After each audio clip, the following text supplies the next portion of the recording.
Bonjour à tous, alors voilà une petite vidéo à chaud en improvisation juste pour parler de l'affaire Théo. Donc je pense qu'il y a plusieurs choses à dire. Moi de par mon métier je travaille assez régulièrement avec la police et déjà je peux vous dire que une bonne majorité est d'accord avec nos idées. Donc c'est-à-dire des idées d'amour de la France, d'un certain ras-le-bol de l'immigration massive et de la délinquance qu'elle génère. Parce que oui, il faut le dire qu'il y a un rapport flagrant et facilement visible entre une immigration massive et incontrôlée et une délinquance toujours plus vive et plus forte en France. Il faut être aveugle pour ne pas le voir. Euh, donc voilà, une grande majorité est d'accord avec nos idées. Euh, Surtout que eux voient d'une manière directe, de par la dureté de leur métier, donc ils sont confrontés chaque jour à cette délinquance-là sur le terrain. D'une part, la police manque terriblement de moyens, euh, que ce soit à cause de la droite et de la gauche. Sous Sarkozy, euh, c'était peut-être moins pire, et encore, hein. En tout cas, les chiffres de l'immigration étaient quasiment similaires, sans parler de l'invasion migratoire voilà, des migrants récemment. Mais en tout cas, les chiffres officiels de l'immigration massive étaient pareils sous Sarkozy que sous le président actuel, c'est-à-dire François Hollande. Ce qui change euh, de la droite, enfin ce qui change de la gauche quand on est de droite, c'est que il y a juste un semblant, il y a juste une apparence de fermeté, de dureté, euh, voilà. Sur le plan sécuritaire, voilà, c'est de l'imagerie en fait, c'est de l'imagerie. Dans les faits, c'est exactement pareil que la gauche. Voilà, de toute façon, ces deux partis-là ne peuvent pas prendre de décision vraiment souveraine, étant donné que les deux sont européistes. C'est-à-dire qu'ils déchargent toute leur responsabilité, toute leur souveraineté à Bruxelles.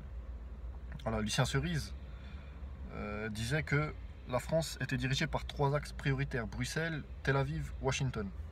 Point. La France n'est pas souveraine. Bon, c'est un secret de polichinelle de dire ça, tout le monde le sait maintenant. Voilà. Donc revenons à nos moutons. Euh, Au trou de cul de nos moutons plus précisément. Donc l'affaire Théo. Évidemment que si... euh, bon après, il y a des petits détails qui... Comme dit, c'est des détails, mais bon, ça m'intrigue un peu. Par exemple, voilà, on le voit marcher. Suite à ça, on le voit, Théo, hein, on le voit couché sur son lit, de dos. Or, si il a eu une déchirure anale aussi importante, normalement les médecins ne couchent jamais sur le dos la personne. Elles sont en PLS, droite-gauche, sont carrément sur le ventre. Mais passons, si cet acte-là est véridique, je le condamne fermement. Voilà, c'est des... Honnêtement, je peux comprendre un policier qui est exaspéré par la situation actuelle et qui y va un peu de main forte au niveau plaquage du sol, qui met quelques coups. Voilà, ça je peux le comprendre totalement. Voilà. Mais bon, ça c'est un peu hard, hein. Filippo valide, mais moi non, je peux pas. Ma blague à part. Donc voilà le problème en fait de cette affaire-là. Déjà, c'est la surmédiatisation de cette affaire qui est, pour moi, c'est une affaire anecdotique. Mais les médias l'utilisent de un pour victimiser les banlieues, comme d'habitude, et de deux pour diaboliser tout ce qui a trait à la sécurité dans notre pays. Donc voilà, les médias utilisent cette affaire pour cracher sur la police et en même temps pour cracher sur le FN, qui soutient ouvertement la police, l'institution policière. C'est tout bon pour les médias.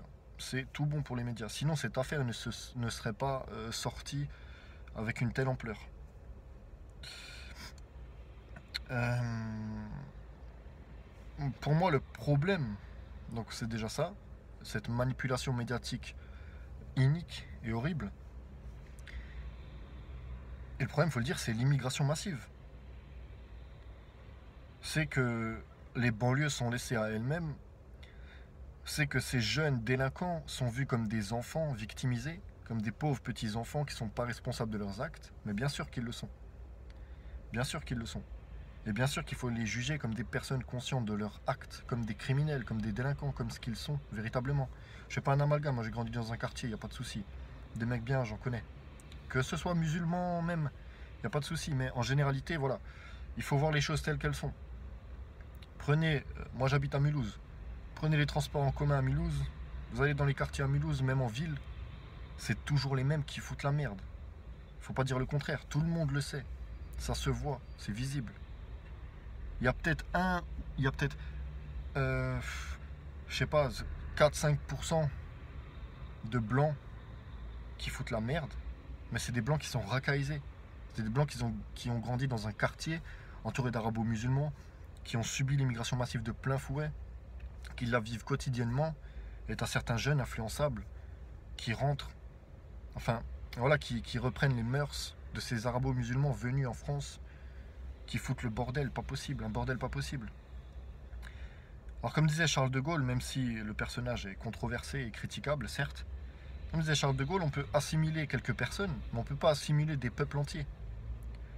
Alors dans les années 70, c'était peut-être différent. Voilà, t'avais des Maghrébins traditionnels qui venaient en France, qui étaient des musulmans entre guillemets pieux, même si pour moi l'islam n'est pas respectable, mais il y a des musulmans respectables.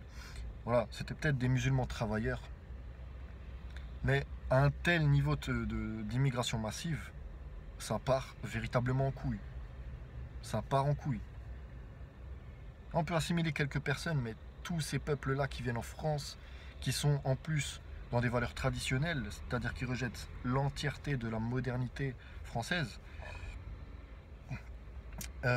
c'est pas compatible. C'est pas compatible avec la France. C'était l'ancien roi du Maroc qui avait dit ça, qui avait dit vous pouvez pas assimiler des gens venus de mon peuple. C'est pas possible. C'est incompatible. C'est incompatible.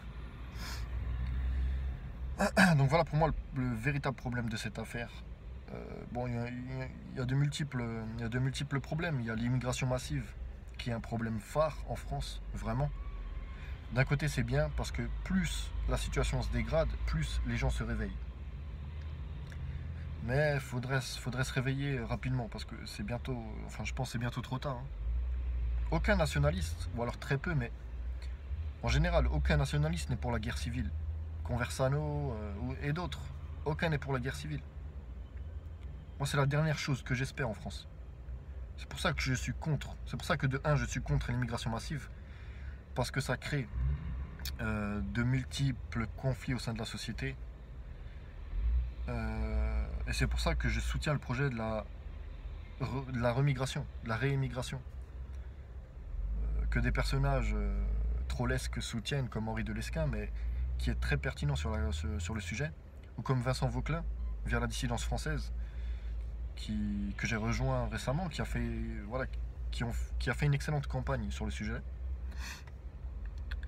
Donc, l'arrêt de l'immigration massive et l'enclenchement d'une politique de remigration, c'est ça l'apaisement. Voilà, dans notre société, c'est ça. C'est le meilleur moyen d'éviter une guerre civile. C'est le meilleur moyen d'éviter une guerre civile.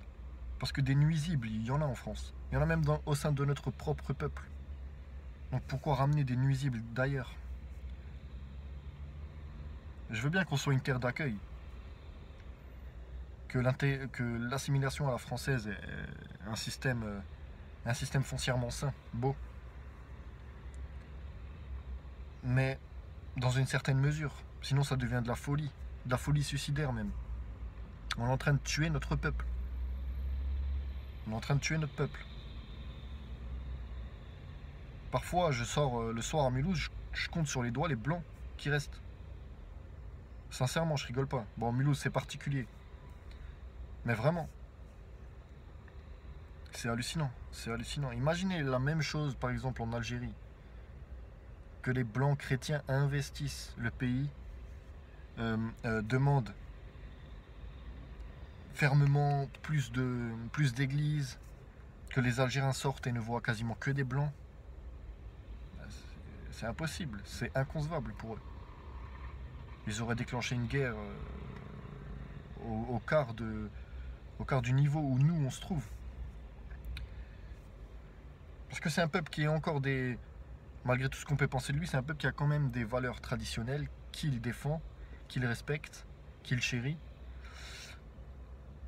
et qui a encore une certaine virilité et un certain honneur de la race que nous on a perdu malheureusement.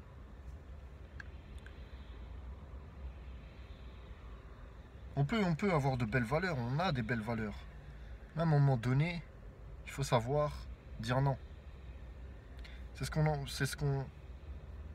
qu'on apprend dès le plus jeune âge.